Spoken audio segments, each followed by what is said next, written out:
दोस्तों, सुबह का समय था।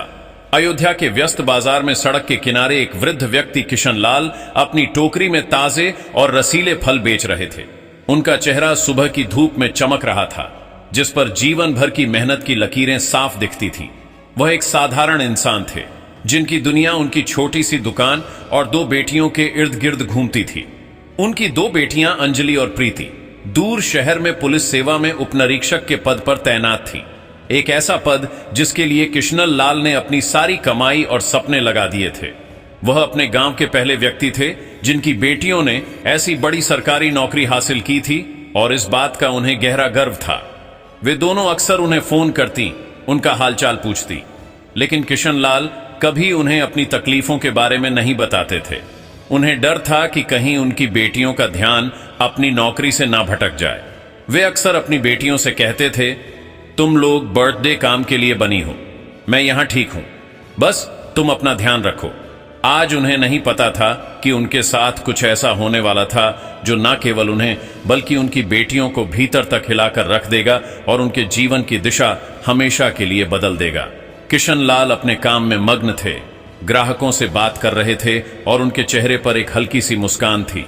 तभी एक सरकारी जीप की तेज आवाज ने पूरे बाजार का ध्यान खींच लिया। जीप उनके पास आकर रुकी और उसमें से एक इंस्पेक्टर, जिसका नाम अशोक कुमार था, उतरा। उसकी आंखों में अहंकार और सत्ता का नशा साफ दिख रहा था, मानो वह पूरे बाजार का मालिक हो। उसने किशनल लाल से रूखे स्वर में कहा, अरे बूढ़े, तेरी हिम्मत कैसे हुई यहां दुकान लगाने की? तेरी वजह से सारा ट्रैफिक रुक रहा है, जल्दी हटो यहां से। किशनलाल ने विनम्रता से कहा, साहब, मैं बस थोड़ी देर के लिए ही हूं, मैं अभी हट जाता हूं। लेकिन इंस्पेक्टर का अहंकार और बराज गया। उसने किशनलाल की टोकरी को जोर से लात मारी। सारे फल सड़क पर बिखर गए और लोग तमाशा देखने लगे, मानो वे कोई फिल्म देख रहे हों। इंस्पेक्टर और भी गुस्से में बोला, क्या यह तेरे बाप की सड्डेक है? तुझे लगता है कि तू जहां चाहे वहां बैठ जाएगा और कोई कुछ नहीं बोलेगा? किशनलाल का दिल दर्द से भर गया था। उन्हें अपने अपमान से ज्यादा अपनी बेटियों के सपनों का अपमान महसूस हो रहा था। उन्होंने दर्द भरी आंखों से चारों ओर देखा, लेकिन किसी ने उनकी मदद के लिए हाथ नहीं बढ़ाया। सब बस चुपचाप खड्डी ढिए थे। किशनलाल ने अपने आंसू पोंछे और चुपचाप गिरे हुए फल उठाना शुरू कर दिया। उनके बूढ़े शरीर में दर्द हो रहा था, लेकिन अपमान का दर्द उससे कहीं ज्यादा था। लेकिन उसी भीड़ में राजन नाम का एक युवा पत्रकार भी था, जो एक गरीब परिवार से था और जिसके सोशल मीडिया पर काफी फॉलोअर थे। राजन ने यह अन्याय देखा और उसके भीतर का इंसान और पत्रकार एक साथ जाग उठे। उसने अपना मोबाइल निकाला और पूरी घटना को रिकॉर्ड कर लिया। हर शब्द, हर लात और हर अपमान को उसने कैमरे में कैद कर लिया। इंस्पेक्टर ने उसे देखा और धमकाया, अरे ओ, वीडियो क्यों बना रहा है? अगर तूने इसे अपलोड किया तो मैं तुझे ऐसा सबक सिखाऊंगा कि तू जिंदगी भर याद रखेगा। लेकिन राजन ने डरते हुए भी वीडियो को सुरक्षित रख लिया। किशनलाल भारी मन से घर लौट गए। उन्हें डर था कि कहीं उनकी बेटियों को यह सब पता न चले, क्योंकि वे जानते थे कि उनकी बेटियां बहुत संवेदनशील और न्याय के प्रति समर्पित हैं। राजन ने घर जाकर वीडियो सोशल मीडिया पर अपलोड कर दिया और कैप्शन में लिखा, आज अयोध्या के बाजार में एक बूढ़े इंसान के साथ अन्याय हुआ। इस ईमानदार बूढ़े ने किसी का कुछ नहीं बिगाड़ा था, फिर भी इंस्पेक्टर ने उसके फल फेंक दिए और सरेआम उसका अपमान किया। क्या ऐसे पुलिस वाले हमारी रक्षा करेंगे? वीडियो कुछ ही देर में जंगल की आग की तरह फैल गया। लाखों लोग इसे शेयर करने लगे और पुलिस की आलोचना करने लगे। यह वीडियो प्रीति तक भी पहुंचा, जो किशनलाल की छोटी बेटी थी। वीडियो देखकर उसका खून खौल उठा और उसकी आंखों में आंसू आ गए। उसने तुरंत अपनी बड़ी बहन अंजलि को वीडियो भेजा। अंजलि तब थाने में एक केस की जांच कर रही थी। उसने जैसे ही वीडियो देखा, उसके हाथ कांपने लगे। यह उसका अपना ही पिता था जिसके साथ यह बर्ताव हो रहा था। उसने गुस्से में कहा, हमने इतनी मेहनत की, इतना संघर्ष किया, सिर्फ इसलिए कि बाबूजी को सुख दे सकें, लेकिन लगता है कि इस भ्रष्ट व्यवस्था के आगे हम कुछ नहीं कर सकते। उसने तुरंत प्रीति को फोन किया। उसकी आवाज में दर्द और गुस्सा दोनों थे। तुम वहीं रहो, मैं अभी आ रही हूं और उस इंस्पेक्टर को सबक सिखाऊंगी।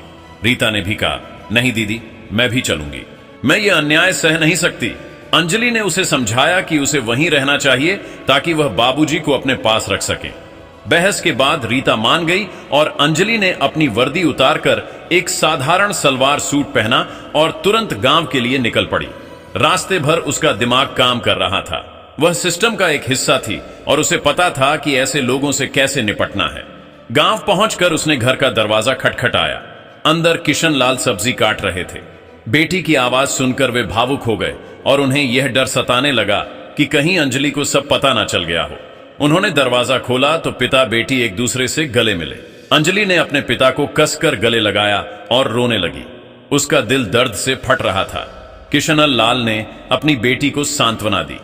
अंजलि ने पूछा, बाबूजी, आपने मुझे यह सब क्यों नहीं बताया? यह बहुत बड़ा अन्याय हुआ है।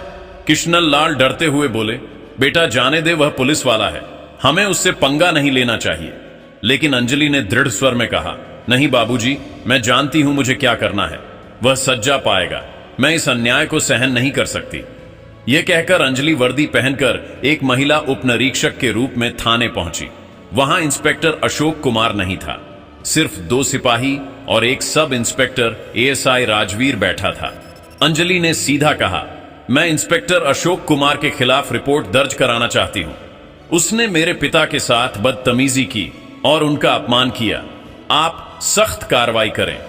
राजवीर ने अहंकार से कहा, क्या? इंस्पेक्टर के खिलाफ रिपोर्ट? तुम कौन होती हो? वह बूढ़ा तुम्हारे बाप है। अगर इंस्पेक्टर ने थोड़ा बहुत डांट भी दिया तो क्या हुआ? गलती तो तुम्हारे बाप की थी जो सड़क पर दुकान लगा रखी थी। अंजलि का गुस्सा और बढ़ गया। उसने अपनी आवाज में सारी ताकत भरी और बोली, मुझे कानून मत सिखाओ। मैं जानती हूं कि कानून क्या है और मैं इंसाफ लेकर रहूंगी। अगर आपने रिपोर्ट नहीं लिखी तो मैं आपके खिलाफ भी कार्रवाई करूंगी। राजवीर हैरान रह गया। उसे यकीन नहीं हुआ कि एक साधारण लड़की इतनी हिम्मत से बात कर सकती है। उसने कहा, तुम कौन हो जो इतनी धमकी दे रही हो? हम तुम्हें अभी जेल भेज सकते हैं। अंजलि ने कोई जवाब नहीं दिया, बल्कि अपना सरकारी पहचान पत्र मेज पर रख दिया। आईडी देखते ही राजवीर की आंखें फटी रह गईं। वह घबराकर बोला, माफ करें मैडम, आप एएसआई हैं, बताइए क्या करना है। तभी इंस्पेक्टर अशोक कुमार थाने में आया और हंसते हुए बोला, क्यों आई हो? क्या करना है? अंजलि का दिल किया कि वह उसे अभी थप्पड़ मार दे, लेकिन उसने संयम से काम लिया। वह बोली, याद रखना, मैं तुम्हें सस्पेंड करवाऊंगी। यह कहकर वह बाहर निकल गई। अंदर इंस्पेक्टर और एसआई सोच में पड़ गए कि यह लड़की सच में कार्रवाई करेगी। अंजलि घर जाकर सोचने लगी। फिर उसने एक योजना बनाई और अगले दिन सीधे डीएम सुलेमान के ऑफिस पहुंची। उसने वायरल वीडियो दिखाया और कहा, मैं इंस्पेक्टर के खिलाफ सख्त कार्रवाई चाहती हूं। डीएम ने कहा, सबूत और गवाह चाहिए। अंजलि ने राजन को ढूंढा जिसने असली वीडियो दिया और वह गवाह बनने के लिए तैयार हो गया। फिर दोनों डीएम के पास पहुंचे और सबूत पेश किए। डीएम ने वीडियो देखकर कहा, इस इंस्पेक्टर ने अपने पद का दुरुपयोग करके गंभीर अपराध किया है। अगले दिन एक बड़ी प्रेस मीटिंग बुलाई गई जिसमें मीडिया कर्मी इकट्ठा हुए। डीएम ने कहा, सोशल मीडिया पर वायरल वीडियो में एक इंस्पेक्टर ने एक बूढ़े के साथ गलत किया है। हमारे पास गवाह और सबूत हैं। तभी अंजलि मंच पर आई और बोली, मैं उपनिरीक्षक अंजलि शर्मा हूं और पीड़ित बूढ़ा मेरा पिता है। सभी स्तब्ध रह गए। अंजलि ने कहा, इंस्पेक्टर ही नहीं, एसआई राजवीर भी दोषी है जिसने शिकायत लेने से मना किया। डीएम ने तुरंत दोनों को निलंबित करने का आदेश दिया। गांव में यह खबर फैल गई और लोग कहने लगे कि किशन लाल की बेटी ने न्याय दिलाया। शाम को टीवी पर खबर चली, इंस्पेक्टर और एसआई सस्पेंड, उपनिरीक्षक बेटी ने पिता को इंसाफ दिलाया। विभागीय जांच में दोनों दोषी पाए गए। इंस्पेक्टर पर पद का दुरुपयोग और जनता से अभद्रता का आरोप साबित हुआ, जबकि एएसआई पर कर्तव्य में लापरवाही का आरोप लगा। दोनों को बर्खास्त कर दिया गया और उनके खिलाफ आपराधिक मामला दर्ज हुआ। जब किशनल लाल को यह खबर मिली तो उन्होंने रोते हंसते अपनी बेटी को गले लगाया और बोले, तुमने सिर्फ मेरा नहीं पूरे गांव का सिर ऊंचा कर दिया। तो दोस्तों, वीडियो कैसी लगी?